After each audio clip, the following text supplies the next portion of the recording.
You've got some love letters for us too. Yeah, I do. So basically, when I put out a community post like a couple of days or maybe a week or so ago now, I just wanted to know if there was like, where are all the ex-Muslim women? Obviously, like I want more women viewership on my channel, right? So I did a community post and I'll share some of the comments as well from that because the response was so overwhelmingly positive. I'm literally like, wow, there's so many of us out there, and for various reasons, obviously, they can't like show their face or speak up or even like kind of like engage with the algorithm on YouTube. Some of them are in like, that much of a precarious situation. But basically, there's been quite a few love letters flooding in, but the amount now that I'm seeing from women that's coming through is just really, really good to see. So I did want to share some of these with you guys. So this is obviously a woman from Pakistan as well. So she's actually given me like really good advice on what to do to reach the Urdu crowd more. And I just wish I had more time on my hands to do it, but it's definitely something I will consider. But anyway, she says, "Hey Nuria," and Haris, listen for your name in here, mate. "Hey Nuria, I hope you're doing great. I don't know if you'll read my message or not, but I just wanted to appreciate the work you are doing. I became an atheist last year in Feb. I was 20 at that time, and honestly, I never would have thought that I would be an atheist ever. But then I discovered Haris's channel. There we go. There's more testimony to your work. At the time, I hadn't seen any women ex-Muslim activists, but seeing you gives me a lot of hope. Like I can relate to you more than I could to any guy because I know you can understand how being a woman in Islam feels like.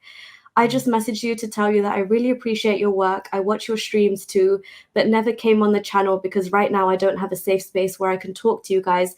Keep up the work, girl. You are my support and a lot of women like me."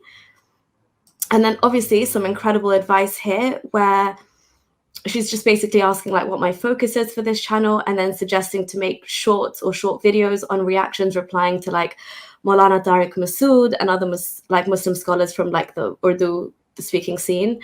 And you can also, and this was a very good idea, which I think I definitely will work on when I get some free time from studying and stuff. But she goes, "You can also make videos in Urdu reacting on the drama industry's misogynistic portrayal of women. That way you will definitely have more reach to women because women are generally not as interested in watching politics, science, and other social related issues. They consume more entertainment or probably religious content. So if you make response videos on this type of content, it will surely give your reach a boost. Anyways, I love you and really appreciate your work." So that's one of them. Yeah, wow. And let me share. Do you want to say anything on that? Yeah, just want to add that even though how she said that, I discovered Harris's channel. I'm assuming obviously she would have seen a lot of Urdu videos. But having said that, I don't think I've ever received a letter from her. Well, I don't know. She might have messaged me on Instagram. I don't know. But she highlighted a key point that being a woman, though, this is what this movement is all about. The diversification of this movement, and we want gay ex-Muslims as well. We want all kinds of Trans ex-Muslims ex-Muslims, anything coming from different experiences, sharing that, because no matter what I say or whatever I talk about, and I'm sometimes I'm a little too not politically correct sometimes, so not everyone. I know it. Not everyone is gonna like me, but then a gay ex-Muslim comes in, or trans ex-Muslim comes in, or some other woman comes in who's got a totally different way of talking about things, etc. When they're going to come in, it's just diversification, and not everyone's meant to like you, but it's about the message that is going to spread, and our message is going to become more and more diverse. And that's what she said, that being a woman, she can only relate to you, and she can't relate it to any other guy like that. Yeah, that's why I was like, obviously, the work you guys are all doing is so amazing, but to have that space where obviously we can connect, because again, there's another story I'll share from the community post where this woman actually messaged and said, "My story was so similar to yours. Like I had an abusive husband and then I turned to the scripture to look for protection and I realized there was none." So these kind of stories where obviously you guys do such great work, kind of giving our voices, speaking up for us in general, but to have women share their own experiences on a platform, and the fact that like I'm willing to kind of, put my face on the line to do it. I'm so happy that it's getting somewhere, and women are like, we're coming out of the woodwork, in big numbers. So that this is also a huge, I think women, as soon as women leave, Islam is going to collapse in on itself, because the Muslim men need you to stay subjugated and stay subservient and stay as more of a mother figure and a baby producing machine. An educated woman, a liberal woman, is a threat to Islam. So it's good to see how many of us are out there. So just share another quick love letter. So this is quite a deep one, to be honest. So this woman says, "Hi, this is just an email to say I'm so grateful I stumbled across your channel. It's so refreshing to see an ex-Muslim woman talking openly and honestly the way you do, and with such eloquence too. Oh, thank you. I've been a sort of ex-Muslim for almost 5 years now, sort of because I don't think I'll ever be able to say anything openly to anyone. I still wear a hijab, pray and fast in front of family, etc., and generally behave as a devout Muslim woman. I come from an extremely religious family. My father was an imam. I'm married to an extremely devout religious man with whom I have children. The worst of all of this is because I became an alima in a madrasa in the UK in my late teens, early 20s, because I wasn't allowed to go to university, but I had always loved studying and learning, so that was the only thing really open to me. While I studied Islam and Arabic from the actual sources, a lot of the things you've mentioned in your videos disgusted me quietly in my heart, but I kept reasoning them away for all the reasons you stated in your channels. I became dogmatic and extremely religious after that, wearing a niqab, being extra pious, teaching women in my local community, etc. I spent all these years researching Islamic sources further, justifying all these ridiculous ideas as best I could. It became more and more restricting and suffocating as time went on. It literally took one YouTube video from an ex-Muslim to actually finally disabuse me of all the notions of perfection in Islam 4 years ago. I gave up all the proselytizing, took off the niqab, which my husband fought against hugely, and just stayed at home using my newborn child as an excuse for needing time off. The community that surrounds me is too religious. My family and my background, my siblings are all religious scholars like me, means that I daren't say anything. I'm utterly dependent on my husband, as Islam would have me be, and he prefers me to be. I wouldn't be able to leave him and provide a better life for my children at all. Although we have a fractious relationship at best, he is very loving and kind to our children, so I would hate myself for taking something that is overall a positive in their lives away from them. I do apologize for writing such a lengthy email, as I appreciate you must be a very busy person. I wish I'd had the sense in my late teens to see myself out of this quagmire, but I feel I'm too deeply entrenched in it now. I've struggled with this burden for almost 5 years now, but not a clue who to reach out to, really, especially knowing there is very little I can do about my own situation. I'd still love to believe in a kind, merciful, and loving God to who we can all go in the end and see our loved one again. So I do try to hold on to some hope. But the problem with Islam is if even a tiny part of it is on shaky grounds, the entire edifice collapses. And that's the hardest bit to come to terms with. Thank you so much for reading this email if you got this far. Wishing you all the best in all your endeavors and hoping that your work continues to open people's eyes on a regular basis. So I responded saying, thank you so much for your email and for sharing such a personal journey with me. You have no idea how much it means to me to hear from women who also saw what I saw and struggled with accepting that as the one and only eternal truth. I'm in awe of how much you've had to endure being in such a heavily religious society and family all these years, especially when you were doubting it all inside. It takes a really brave spirit to do what you do and even to live the double life every single day the way you are. You know, all I could think about reading and your situation and hearing your story was that you are an amazing mother and woman. It makes me so sad to think you can't be physically and emotionally free from Islam, but it makes me so proud to know that you are mentally free from it. I say that because the same way you fought to take off the niqab, I know that you will fight these small and potentially bigger battles for your children to give them a life with more choices than you were given. I know you won't pass on that sexist, misogynistic mindset to your children, even though that's how society will try and force them to be. If you wanted to, please keep an eye on my channel, as my platform is just as much for you as it is mine. I'm going to do a call-in just for us ex-Muslim women to talk in a safe space. Identities and names will never be revealed, but if you ever wanted to know there's others out there in similar circumstances and who reached similar conclusions, you are always welcome to come and be a part of it. Exactly, that's so true. When one tiny detail of Islam is questionable, it all comes crashing down. I remember that exact moment for me, so I completely understand how your 5-year battle finally came to a halt, and you just couldn't accept those bits anymore. No matter how much you tried to accept and rationalize it, it just did not sit right, especially as a woman.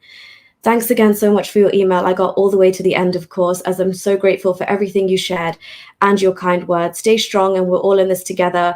I promise you that. Thank you for being an amazing woman. Also, I hope you know, if it ever does get too much, you are in the UK and you are supported. If you ever did want a clean break from that community or a more free life for you and your children, hopefully it doesn't come to that, but I just wanted you to know that you always do have options. Take care of yourself, and in the meantime, lots of love. And last bit, I'm going to wrap it up, but she responded saying, "Hi, Nuria, thank you so much for such a thoughtful, encouraging, and kind response. It means more than I can say. I would like to say a cautious yes to your invitation. I would love to have the opportunity to speak to other women like myself or in similar situations to me, just to help with that feeling of utter isolation. Right now, even if I can't do much, I know I have to be positive and use the time to work on myself instead. Get my degree, be open to new ideas and opportunities, pass on open-mindedness and a questioning nature to my children, and make myself strong enough so that when my kids are older, I might be able to hopefully carve out a life for myself free of dogma and the all-consuming stranglehold of Islam. I also want to let you know that this is the beauty of what comes out of these conversations, like the way we can help each other. I also wanted to let you know, if you ever do need any help in research for your videos, I have studied the Quran in Arabic with tafsir from Jalalain and Ibn Kathir, the Sirah, Islamic jurisprudence, and the 6 major hadith books from Bukhari to Ibn Majah. I would be more than happy to help you out in any small way.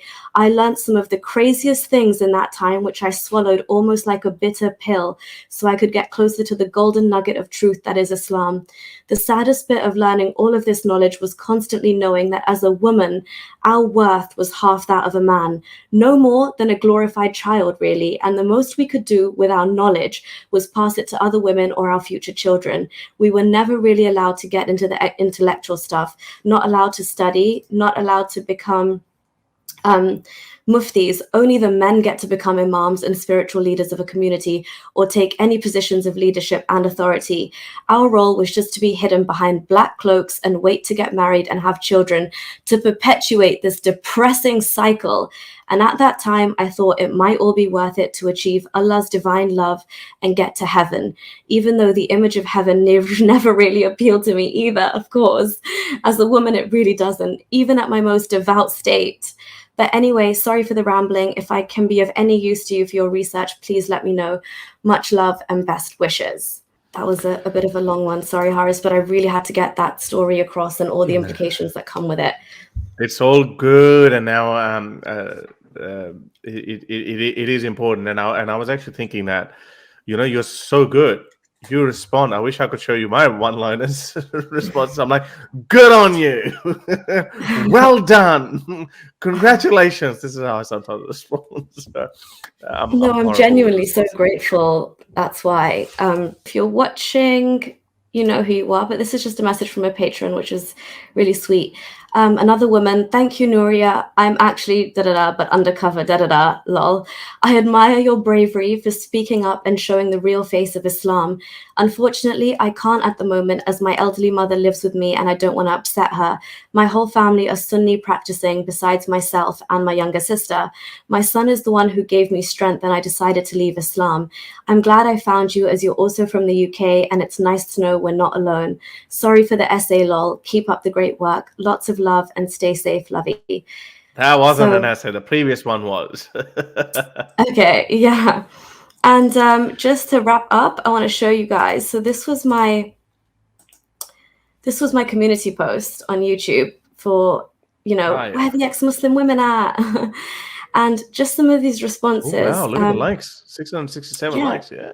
Yeah, this did really, really becoming well. a big shot. You're becoming a big shot, almost hitting 10K subs. Or are you almost there? Almost, Is it just yeah. yeah, just under. Come on, guys, let's push it.